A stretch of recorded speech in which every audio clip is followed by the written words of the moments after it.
Bonsoir, bonjour. Nous revoilà une fois de plus pour une nouvelle histoire. Nouvelle story. Histoire vraie du vécu. C'est du vrai, c'est du réel. Ici, on s'inspire des histoires des autres. Voilà. Et ça nous aide aussi à savoir prendre des décisions. Le fait d'écouter toutes ces histoires, ça, un jour, si vous tombez sur ça, vous pourrez aussi savoir aider ou assister d'autres personnes. Aujourd'hui, c'est une histoire qui concerne René. Alors, René, c'est un monsieur qui habite en France. Donc, il vivait en France, tout ça. Il était venu pour les études. Après, en France, il a rencontré une femme. Bon, on ne va pas lui donner le nom parce que cette femme-là, malheureusement, après, elle va décéder. Donc, René a rencontré cette femme, une femme. Il a vécu, il a habité avec sa femme. Ils ont eu un enfant, un garçon, en France. Et finalement, malheureusement, la femme est décédée. Donc, la mère de son enfant est décédée. Il a enterré sa femme. Et après, il a décidé de rentrer au pays avec son enfant, en tant que veuf. Il est rentré au pays, finalement, en Afrique, avec son fils. Quand il rentre en Afrique avec son fils, il trouve du boulot. Donc, il trouve du boulot par rapport à ce qu'il a fait en France, ses études, son diplôme. En tout cas, il était bien posé, vraiment. Vous voyez, un jeune Parisien qui vient d'arriver au pays, qui rentre au pays avec son fils, il travaille, voilà, il est dans les conditions, quoi. Et finalement, René, un de ses amis lui présente sa cousine. L'un de ses amis lui présente sa cousine. Il dit, ah ben voilà, je te présente ma cousine Natacha. Ma cousine Natacha, voilà, Natacha René. Donc, René finalement a flashé sur Natacha. Il a aimé la cousine de son ami. Il dit, ah mais ta cousine là, elle m'intéresse, tout ça. Mais vas-y, tu es un homme, parle-lui. Si elle t'intéresse, parle-lui. Et René finalement a fini par parler à Natacha, non, tu me plais bien, tout ça. Moi, je suis posée, j'ai tout, mais il me manque une femme. J'aimerais me marier. Donc, je vais te fiancer. Je vais te fiancer et puis on se marie, quoi. Qu'est-ce que tu en penses? Natacha aussi a dit, non, mais il n'y a pas de souci, hein, moi, il n'y a pas de problème, hein, c'est bon pour moi. Natacha était intéressée, ils se sont mis ensemble. Fiancés, ils ont commencé à se fréquenter. Oh, Natacha, elle avait une cousine à elle, en tout cas, sa potesse, quoi. Sa copa. Donc, une cousine à elle qui était une amie à elle. Une cousine directe, c'était vraiment son amie. Elles se disaient tout, elles avaient presque le même âge, elles se disaient tout. C'était des confidentes, des amies. Natacha a parlé à sa cousine. Sa cousine, on va l'appeler Becca. Elle a parlé à Becca, elle dit, ah mais tu sais quoi ma soeur, moi j'ai trouvé, je suis maintenant fiancée, non. Ah bon? Mais pourquoi tu ne m'as pas dit ça? Maintenant tu me dis, tu as fini tes fiançailles et puis tu me dis, non. C'est un Parisien, elle a expliqué l'histoire, il vient de France, tout ça, mais il a un enfant. Mais moi, l'enfant ne me pose pas de problème. C'est un petit garçon que je peux gérer, donc moi, on est ensemble, quoi. Donc là, on doit se préparer pour le mariage. Il va se préparer pour le mariage et tout. Donc là, c'est la fièvre, là. Il va venir me doter et après, il va me marier. Il s'est déjà présenté chez mes parents de l'autre côté. Présentation juste pour dire que voilà, quoi, je m'intéresse à votre fille. Il est allé voir mes parents. Donc là, on est en préparation de la dot. Becca était contente pour sa soeur. C'est bien, ma sœur. Attends, moi, tu as eu. Mais félicitations. Félicitations. Maintenant, Natacha, elle partait souvent chez les Becca là-bas. Becca, elle habitait en famille. Elle avait son père, sa mère, tout ça. Donc, Natacha, quand elle partait là-bas, c'est la famille, puisque c'est des cousines, tout ça. Donc, c'était comme chez elle, quoi. Elle partait tout le temps là-bas. Becca aussi partait chez eux, chez Natacha. Et après, Becca a dit, mais quand est-ce que tu vas me présenter ton fiancé? J'aimerais le voir aussi, tout ça. D'accord, il n'y a pas de souci. Je viendrai avec lui à la maison, chez vous. Natacha, comme promis, après son fiancé René, l'a emmené chez Becca. Chez les Becca là-bas, à la maison de Becca là-bas. Elle l'emmène là-bas. La maman de Becca, elle a présenté chez la maman de Becca, chez le papa de Becca, chez la famille de Becca, ses frères et sœurs. C'est lui ton fiancé, hein, Natacha? Oui, c'est lui, tout ça. Mais c'est bien. Ils ont mangé là-bas, ok. On est vraiment très contents pour toi, hein. C'est bien, félicitations. Il s'appelle comment? René, d'accord. Il était là. Et après, ils ont bien mangé, ça s'est bien passé, les présentations. Ils sont partis. Maintenant, Natacha a remarqué que René devenait un peu distant. Tu vois, parfois quand elle appelle René, ouais, mais là, je suis au bureau, là, je peux pas. Alors qu'avant, il ne pouvait pas faire passer l'appel de Natacha. Quand Natacha vient au bureau là-bas, mais il commence à trouver des raisons. Quand il dit ils vont se voir, ils ne se voient plus. Quand il dit ils vont se faire ceci, donc, il a vu que René devenait très froid. Il a commencé à se refroidir. Il dit, mais tiens, mais qu'est-ce qui se passe? René, il n'était pas comme ça avant. Il n'était pas comme ça. Elle a dit à René, René, excuse-moi mon chéri, mais j'ai remarqué que tu deviens un peu froid, quoi. Tu loupes plusieurs de nos rendez-vous, tu viens plus à la maison comme avant. L'autre jour, même maman a préparé pour toi, tu n'es pas venu. Je comprends pas, est-ce que j'ai fait quelque chose de mal? René dit, non, tu n'as rien fait. Non, tu sais, c'est juste le boulot, ça m'occupe et tout. Maintenant, Natacha parlait à sa cousine Becca. Mais Becca, regarde, moi j'ai remarqué René, il vient plus à la maison comme avant. Voilà ce que. On n'est plus bon, il est comme s'il n'est plus connecté, quoi. Je comprends pas. Je le sens froid. Becca dit, tu sais, les hommes sont comme ça. Mais bon, moi aussi, je sais pas quoi te dire. Je sais pas. Essaie d'insister, peut-être ça va marcher. Je sais pas. Courage, courage. Maintenant, un jour, Natacha va rencontrer une autre de ses copines, qui était aussi copine avec Becca.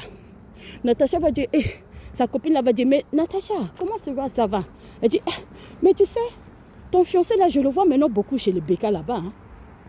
Natacha dit, oh. Non, c'est moi-même qui l'avais emmené là-bas, je l'ai présenté. Chez les Becca, chez le père, la famille de Becca, son père, sa mère, tout le monde, j'étais allé présenter mon fiancé là-bas. Mais non, la copine a dit, mais ça c'est plus que la présentation. Parce que ton fiancé René avec Becca, c'est chaud. Il va là-bas tous les jours. C'est-à-dire René a son assiette là-bas tous les jours. Il va manger chez les Becca. La maman de Becca prépare des sauces et des sauces. Ils se mettent tous à table avec les papas de Becca. Donc vraiment, je vois la position comme si c'est le fiancé de Becca. Natacha a dit, attends, t'es sérieuse ou quoi? Mais oui, je te dis. Je te dis, toi tu es là en train de rêver, tu te plains, il est où, il ne me voit plus. Mais il ne te voit plus, il est avec Becca. René est fiancé à ta cousine, Becca. Voilà la vérité. Mais comment? Il a dit, fais tes recherches. Vérifie l'information, tu vas voir. Natacha a dit, c'est pas possible. Après, Natacha a parlé de ça à ses parents, elle a parlé de ça à un oncle aussi.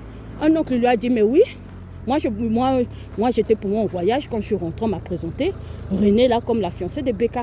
J'étais chez les Becca, on me l'a présenté comme le fiancé de Becca. Elle dit non, elle dit à son oncle, non mais c'est mon fiancé. Il dit, je ne sais pas, mais moi le René dont tu parles là, c'est le fiancé de Becca que je connais. Parce que moi j'étais en voyage, je suis rentrée, un jour je suis allée chez eux, on m'a dit non, voilà le fiancé de Becca. Natacha a dit, si je rêve ou quoi? René c'est mon fiancé. C'est pourquoi il est devenu froid envers moi. Non, je vais parler à Becca. Après, Natacha a rencontré Becca pour lui dire, mais toi, qu'est-ce que tu m'as fait? Tu es ma cousine, tu es ma soeur, ma cousine de sang. Moi, je te présente René, je l'emmène chez vous là-bas. Après, René va maintenant tous les jours, il va manger chez vous. Je comprends pas. Qu'est-ce qui se passe? Dis-moi, qu'est-ce qui se passe? Becca a dit, mais est-ce que moi, j'ai attaché ton mari? Moi, je ne l'ai pas attaché, c'est lui-même qui vient chez nous, il vient manger chez nous. C'est lui-même, c'est lui-même qui vient chez nous. Apparemment, il s'intéresse à moi. Maintenant, tu veux quoi? Tu veux que je fasse quoi? Il s'intéresse à moi, donc on se met ensemble. Et c'est pourquoi on est ensemble. Becca dit, attends, t'es sérieuse? Vous êtes ensemble? Mais on est ensemble, il m'a proposé. Et moi, je ne savais pas que vous étiez en train de continuer. Parce que moi, c'est comme s'il m'a dit qu'il ne s'intéressait plus à toi. Et maintenant, il est avec moi. Natacha a dit, Becca, attends, toi, tu es ma copine ici. Là, je t'avais même demandé, je t'avais parlé de mon souci. Je t'ai dit que René ne venait plus à la maison. Il était distant et tout. Donc, toi, en fait, tu as profité de ça ou quoi? Il ne venait plus vers moi parce qu'il était maintenant vers toi. Avec ta mère, ta famille, vous avez tout fait pour détourner mon fiancé. Alors que moi, je suis ta cousine, comment tu peux me faire ça? Trop tard. Natacha entend seulement là-bas qu'on est en train de donner la dot de Becca. René est parti donner la dot, une grande dot, comme c'était un grand monsieur qui travaillait dans une grande société, tout ça, pour gagner beaucoup d'argent. Donc Becca a une grande dot. Becca était très content. Vive les mariés, je suis mariée. Natacha palpite. Allez, sous injection. Natacha sous perfusion. Malade, Natacha malade, elle devait mourir. Malade sous perfusion. Becca là-bas c'est la joie. Mon fiancé et mon mari. On a donné la dot chez Becca. Après René est parti l'épouser maintenant. René est parti l'épouser. Mariage officiel. Vive les mariés. Natacha elle entendait ce mot à distance. Elle dit c'est pas grave. Les gens l'ont remonté. Ils lui ont dit écoute Natacha, tu sais Dieu n'est pas injuste. Il a vu, il sait ce qui se passe, il sait ce qui s'est passé. Toi, tu es innocente, laisse à Dieu. Dieu va te donner aussi un autre mari pour toi. Il te donnera quelqu'un pour toi. Et tu vas te marier aussi, t'inquiète pas. Natacha a laissé tomber tout ça là. Après, Natacha, quelques temps après, elle a eu un monsieur qui s'est présenté. Un monsieur qui s'est intéressé à elle, qui s'est présenté, qui a pris Natacha et l'a emmenée à l'étranger. Après leur mariage, ils sont partis à l'étranger. Natacha est allée pour elle vivre à l'étranger dans son foyer. Et quand elle est restée au pays là-bas avec son mari et tout ça là, ils ont eu 4 enfants. Ils étaient là. Après, Becca, sa conscience lui parlait chaque fois. Elle répétait, mais on dit que dans la famille, chaque fois elle répétait aux membres de la famille, aux amis, à tout le monde. Mais on dit que moi, c'est moi qui ai pris le mari de Becca, de Natacha. On dit que j'ai pris le mari de Natacha. C'est ce qu'on dit. Moi, est-ce que j'avais pris le mari de Natacha? Ou c'est Natacha, c'est René lui-même qui est venu vers moi? Il a laissé Natacha pour moi, il s'est intéressé à moi finalement. Est-ce que moi j'ai pris le mari de Natacha? Chaque fois elle répétait ça. En fait, vous savez, on a tous une conscience. Quand quelque part dans ta conscience, au fond de ta conscience, quelque chose te dit, ma chère, ce que tu as fait là n'est pas gentil, c'est pas bien, tu as pris le mari de quelqu'un. Donc, tu vas te mettre toi-même à te répéter des phrases. On dit que moi j'ai pris le mari de Natacha. Moi j'ai pas pris le mari de Natacha. Pourquoi les gens disent que j'ai pris le mari de Natacha? On dit, mais attends, dans la famille, les gens lui ont dit, mais si tu n'as pas pris son mari, pourquoi tu répètes ça tout le temps? Laisse, c'est que ta conscience te condamne. Donc elle avait joué le jeu là avec sa maman. Becca avec sa maman, ils ont joué le jeu là. Pour que René vienne finalement chez Becca, qu'elle épouse René. Ils sont restés ensemble. Après, finalement, Becca était obligé aussi d'accepter le fils de René. Parce que René, il avait son fils, il était rentré avec son fils orphelin de mère au pays. Donc quand ils se sont mariés avec Becca, le fils de René aussi était là. Elle aussi, elle a mis au monde ses 4 enfants, plus René, plus le fils de René, ils étaient tous là. Maintenant, elle a commencé un peu à maltraiter le fils de René. Donc, elle maltraitait le fils de René. Pourtant, c'était un garçon, mais c'est lui qui faisait tout dans la maison. Il va nettoyer, il va préparer, il va laver les assiettes. Il va, pendant ce temps, elle, ses filles, les grandes filles qui étaient là tranquilles, elles faisaient leur vie. Et René, lui, il faisait tout. Il va faire ça. Donc, elle utilisait beaucoup le fils de René plutôt. Un tel, il appelle le fils de René. Fais ça, va préparer, fais ça, nettoie le machin, nettoie la maison. Donc, après, comme elle maltraitait le fils de René. C'est où l'arrêt de tram Coligny? C'est par là, vous repartez par là, oui. Tout droit, et puis vous prenez là. Là, je fais là une montre comme ça, c'est n'importe quoi. Non, vous allez par là tout aussi, droit. Ouais. Merci. Je vous en prie. Désolée, désolée. Donc, voilà. Les gens se renseignent, je ne pouvais pas couper. Donc, voilà. Il dit, il a commencé à maltraiter l'enfant de René. Et finalement, la famille de René a dit non. Cet enfant-là que Becca maltraite est né en France. Cet enfant est français en fait. Il est né en France. Maintenant qu'il a 18 ans, ils ont dit à René, prends ton enfant, envoie-le en France, qu'il aille pour lui en France, parce qu'il a sa nationalité. Envoie-le en France, qu'il aille réclamer sa nationalité en France. Et qu'il fasse sa vie en France. Ils ont dit à René, parce que l'enfant là est en train d'être maltraité là-bas. On veut que tu envoies cet enfant en France. Ce sont les parents de René, la famille de René. Et finalement, c'est ce que René a fait. Il a pris l'enfant, il l'a envoyé en France. Donc le fils de René, l'orphelin de mère là, il s'est retrouvé pour lui en France, il s'est marié, il a eu des enfants, il était tranquille. Et Becca, elle a continué avec son mari et ses enfants. Et finalement, à un moment donné, ils sont restés, si c'est plus de combien d'années là. Après, René est mort. René est mort d'une maladie. Donc quand René est décédé, Becca maintenant est restée seule. Becca est restée seule, elle a essayé de situer les enfants, ses enfants. Bon, elle a essayé de situer ses enfants. Les enfants se sont situés et tout ça. Et après, là aussi, Becca aussi est malade. Donc Becca aussi est en train de mourir. Donc chaque fois, elle dit, hey, jusqu'à présent même, elle continue à dire, on dit que moi j'avais pris le mari de Natacha. On dit que j'avais pris le fiancé de Natacha. On dit que c'est moi qui avais volé le fiancé de Natacha. Donc chaque fois, jusqu'à présent, elle répète ça. Les gens de la famille sont fatigués. Ils ont dit, ah, mais est-ce que tu avais demandé pardon à Natacha? C'est ça aussi. Natacha, elle avait refait sa vie.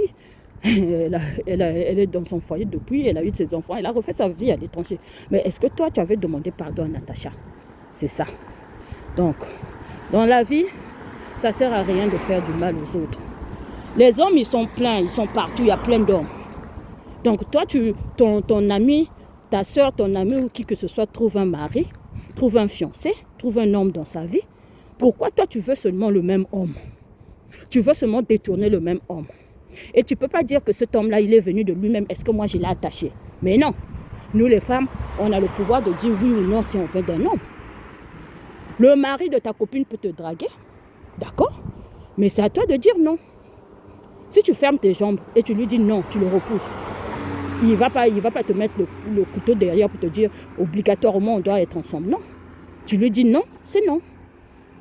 C'est la femme qui décide. Mais toi, si tu dis oui à un homme, et après tu dis c'est l'homme lui-même qui est venu, c'est faux. C'est toi qui as donné accès. Les hommes, ils sont comme ça, et c'est normal. Les hommes, ils vont partout, ils voient un peu, tu lui montres un peu la cuisse, il est là, il commence à t'aimer, toi. C'est comme ça. Ce sont des hommes.